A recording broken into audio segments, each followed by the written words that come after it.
Hello সবাইকে, আরও একটা নতুন ভিডিওতে সকলকে ওয়েলকাম। আজকে নিয়ে চলে এসেছি মালকাটান শাড়ি। মালকাটান শাড়িতে ম্যাপেল লিফ এমব্রয়ডারি।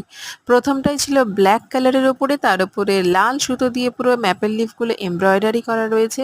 প্রথম থেকে শেষ অবধি পুরো এরকম ঘন কাজেই রয়েছে লিফগুলো। আর এগুলোর দাম যাচ্ছে কিন্তু তোমার 750 করে।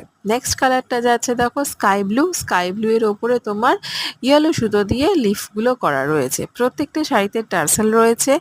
আর তোমার ব্লাউজ পিস থাকে না। তোমরা জানো যে মালকাটানে কিন্তু কোনো রকম ব্লাউজ পিস থাকে না। এটা তোমাদের কন্ট্রাস্টের ব্লাউজ দিয়ে পরলেই বেশি ভালো লাগবে। আর তারপরে আর যে কালারটা ছিল সেটা ছিল কিন্তু তোমার দেখো টিয়া সবুজ রং। টিয়া সবুজ রঙের ওপরে রেড কালার দিয়ে এমব্রয়ডারি লিফগুলো করা রয়েছে। তিনটে কালার অ্যাভেলেবেল রয়েছে, প্রত্যেকটাই ভীষণ সুন্দর। ভালো লাগলে তোমরা অবশ্যই বুক করতে পারো, নাম্বার আমি দিয়ে দেবো। আর হ্যাঁ, যদি আমার চ্যানেলটা ভালো লাগে তাহলে প্লিজ একটা লাইক করে দিও আর সাবস্ক্রাইব করতে ভুলো না। তাহলে রেগুলার তোমরা নতুন ভিডিও পেয়ে যাবে। বাই।